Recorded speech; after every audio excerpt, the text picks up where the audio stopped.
اس لیے حدیث میں ارشاد فرمایا کہ تم اپنے گھر میں رہتے ہوئے گھر کے آداب کا خیال کرو. اپنے گھر میں رہتے ہوئے گھر کے آداب کا خیال کر لو. بید بھی مت کرو، گھر تمہارا چھن جائے گا.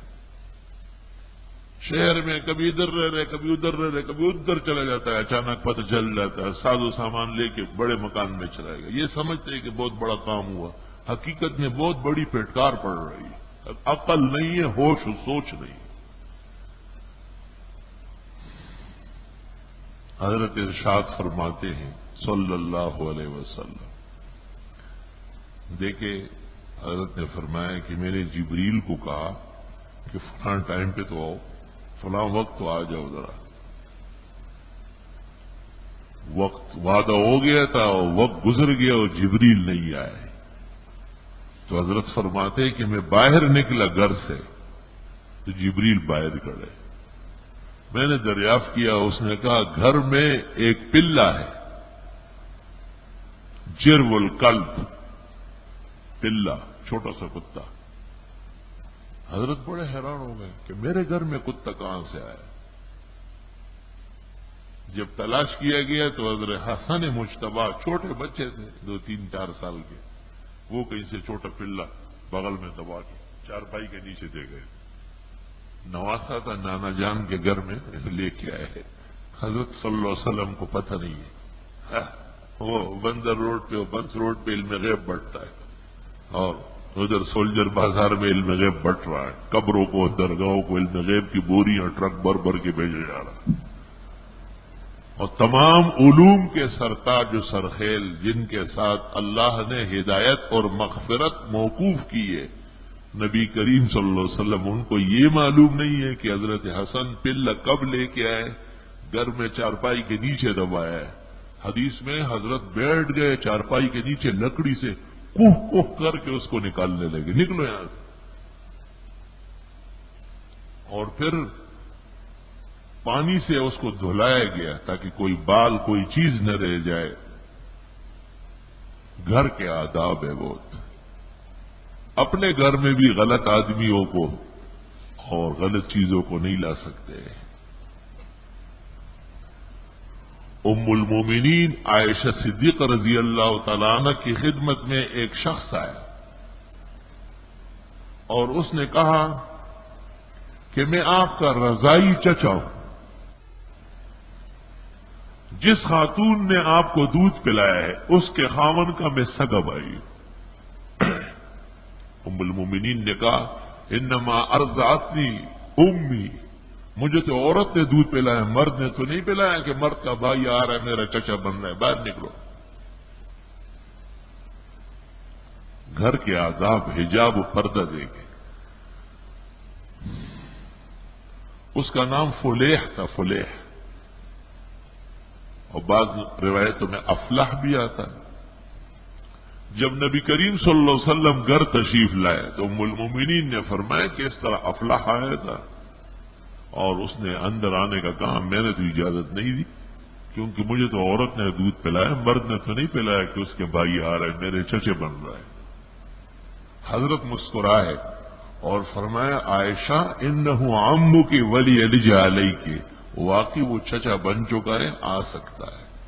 کیونکہ قاعدہ رضاعت کا یہ ہے کہ جس خاتون کا دودھ پیا جائے اس کو کہتے ہیں دودھ پلانے والی، یعنی شیر دہ. از جانب شیر دہ ہم ہوئے شون، اس کے سب اپنے ہو گئے. جیسے اس کا خاون باپ ہو گیا تو اس کا بھائی چچا ہوتا ہے، ہو گیا. مطلب یہ کہ گھروں کا احترام دے کے، آداب دے کے، کہ ام المومنین نے ایک شخص کو گھر نہیں آنے دیا. آج پتہ نہ خاون کو ہوتے ہیں نہ بیوی کو گھر میں، جب چاہو جب تک چاہو رہو. اس لیے کہ لوگوں نے گھر میں اور حجرے میں فرق ختم کر دیا ہے. حجرے میں آدمی آ جا سکتا ہے بیٹھک میں، گھر میں تو محارم آئیں گے جن کو شریعت اجازت دے دے اور جن کو اہل خانہ اجازت دے دے، ورنہ کوئی آ نہیں سکتا ہے.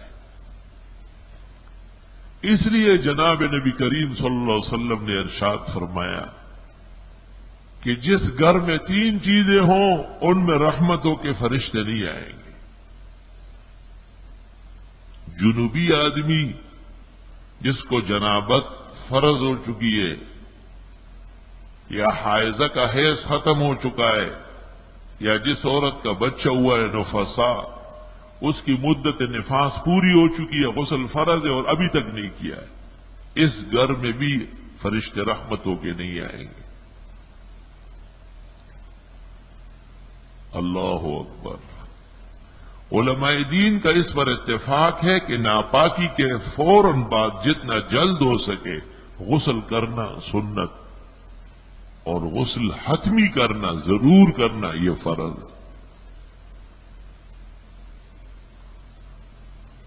یہاں تک حدیث کی کتابوں میں یہ مسئلہ آ رہا ہے کہ اگر کسی کو رات کو غسل کی ضرورت ہوئی اور صبح وقت بہت کم ہے، اگر یہ غسل کرتا ہے تو سحری نکلتی ہے، اور اگر سحری کرتا ہے تو غسل میں دیر ہوتی ہے، تو پھر اجازت دے دی کہ استنجا اور وضو کر لے، ظاہری بدن جلدی جلدی پاک کر کے سحری کر لے اور اس کے بعد نہا لے. بہت سارے ائمہ ظاہریہ ایسے ہیں کہ جنہوں نے کہا کہ نہ، روزے کی سحری حالت جنابت میں نہیں ہو سکتی.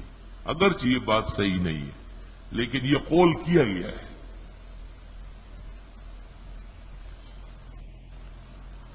اور بعض روایات میں کہ ناپاک شخص سے ہر مخلوق زمین کا ایک ایک حصہ وہ پناہ مانگتا ہے. جیسے سینکے اور زہر سے جاننے والے بچتے ہیں، اس سے بھی لوگ بچتے ہیں. اس لیے بعض لوگ ایسے چادر بچھا بچھا کے چلتے، لیکن بخاری نے اس کے خلاف باب قائم کیا کہ اس کی ضرورت نہیں، بس غسل ضروری ہو تو ایسے ہی چل سکتا ہے، کپڑے وپڑے ڈالنے کی ضرورت نہیں. گھر کا احترام و ادب. اور دوسرا، جس گھر میں کتا موجود ہو اس گھر میں بھی رحمتوں کے فرشتے نہیں آئیں گے. اس کے بال تک پڑے ہوئے ہوں تو فرشتے نہیں آتے. اور آج دیکھو، میں نے بعض بڑی گاڑیوں میں دیکھا، معتبرین کی گاڑیوں میں، کہ اگر کتا نہیں مل رہا ہے تو کتے کی طرح ایک مورتی بنائی ہے اور اس کو اگلی سیٹ کے سامنے لٹکائی ہے. میں نے اپنے ساتھی سے پوچھا کہ یہ کیا ہے؟ کہا یہ سجاوٹ ہے ان کے خیال میں، یہ سجاوٹ ہے. دل کے پپولے جل اٹھے سینے کے داغ سے، اس گھر کو آگ لگ گئی گھر کے چراغ سے. شریعت کہتی ہے کہ اس سے تباہی آتی ہے، رحمت کے فرشتے نہیں آئیں گے. جب رحمت کے فرشتے نہیں آئیں گے تو عذاب والے فرشتے ضرور آئیں گے، جہنم لے جانے والے فرشتے.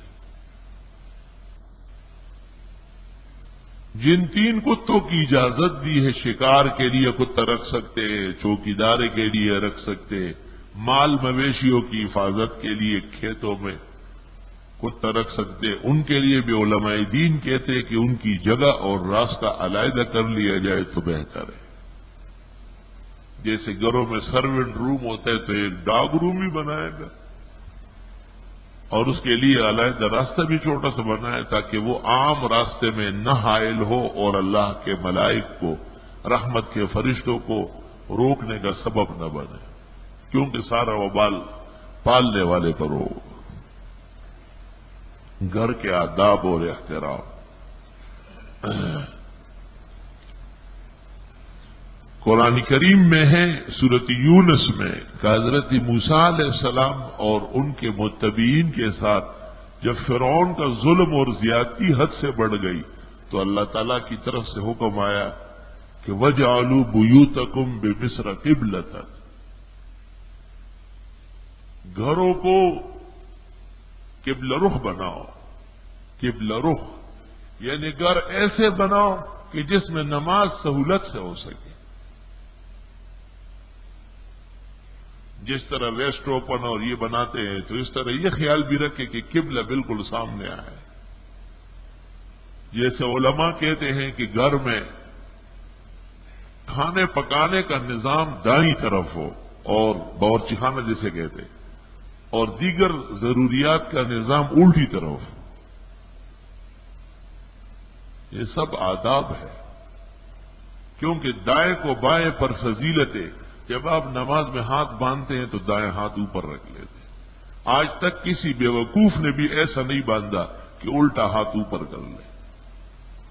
ہاں، قمیص ابھی تک انگریزوں کے کہنے کے مطابق سل رہی ہے، اور واسکٹ اور شیروانی کا کنارہ بھی بائیں دائیں کے اوپر آ رہا ہے، کیونکہ انگریز کو یہ باور کرایا جا رہا ہے بلیئر کو کہ آپ چلے گئے لیکن ہم آپ کے لوگ اب بھی موجود ہیں، کام آپ کا کریں گے۔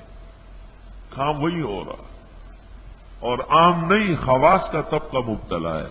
اس لیے 53 سال گزرنے کے بعد بھی انگریزی اقتدار قائم ہے۔ جو وہ کہتے ہیں اس میں کوئی دوسرا سوچ ہی نہیں۔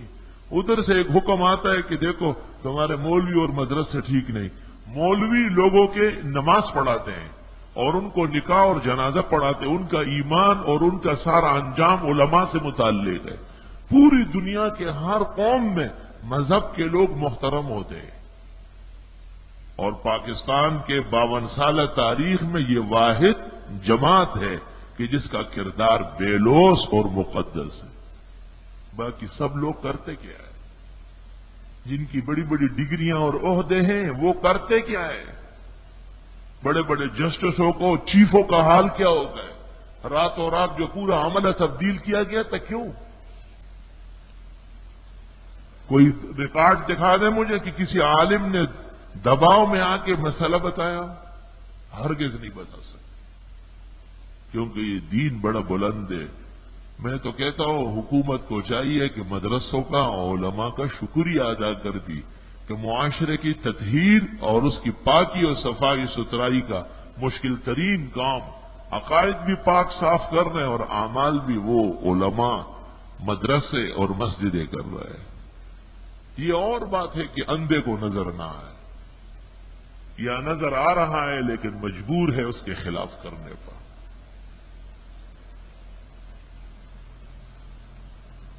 ابھی تک کمی سے سل رہی ہے تو بایاں دایاں پر آتا ہے، اس طرح بھئی واسکٹ بھی مسلمان کر دو، شیروانی کو بھی اسلامی بناؤ، اور درزی کو پیسے دے دو کہ یہ قمیص ٹھیک کر دو، یہ غلط سلی ہے۔ میں کہتا ہوں 1400 سالہ تاریخ میں اس کا ایک ثبوت بھی نہیں ہے کہ دایاں بائیں کے اوپر نہ ہو بلکہ بائیں دائیں پر ہو، ایک جگہ بھی نہیں۔ کفن میں بھی جب لپیٹتے تو فقہا کہتے پہلے بائیں کپڑا ڈالے، کیوں؟ تاکہ دائیں اس پر آ جائے۔ وہاں تک قبر تک اس کا لحاظ ہوا ہے۔ بعض چیزیں چھوٹی چھوٹی ہیں لیکن وہ اثر انداز ہیں۔ قرآن کریم نے ایک موقع پہ کہا اتحسبونہ ہینا، تم اس کو چھوٹا سمجھتے ہو، وہو عند اللہ عظیم، اللہ کے ہاں بہت بڑی بات ہے۔ اب مثال سن لو تاکہ آنکھیں کھل جائے۔ جناب نبی کریم صلی اللہ علیہ وسلم نے پانی پیا، اور جب پانی بچ گیا تو اتفاق سے دائیں طرف ایک اعرابی بیٹھا ہوا تھا جنگل سے آ کے، اور بائیں طرف ابو بکر صدیق بیٹھے تھے، اور بڑے بڑے لوگ، اتفاق بائیں طرف۔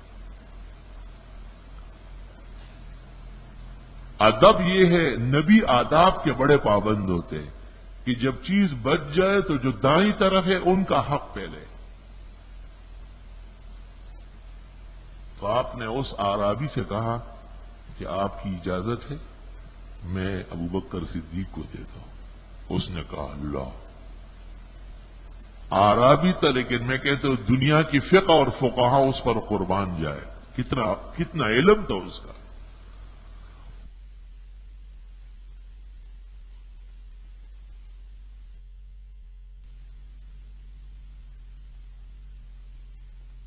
فتن فی بخاری میں غصہ بھی آپ کو آیا لیکن آداب کے خلاف پھر بھی نہیں کیا۔ نام کہ آپ صاحب الشرع ہیں، شارع علیہ السلام ہیں آپ، اگر آپ اس کو بدل دیتے اور اس طرف دے دیتے تو قاعدہ دوسرا بن جاتا کہ حق دائیں طرف کا ہے، لیکن اگر بزرگ لوگ بائیں طرف ہو تو ان کو دے دیا جائے۔ اب قانون یہ بنا کہ نہیں، قواعد اور اصول کا احترام کرنا پڑے گا، اور سارا اسلام اس پر موقوف ہے۔ جس چیز سے آپ کی نماز فاسد ہوتی ہے میری بھی ہوتی ہے، اور وہی چیز اگر امام ابو حنیفہ کی نماز میں آ جاتی تو ان کی بھی نماز خراب ہو جاتی۔ اصول سب کے لیے ایک وضع ہوئے ہے۔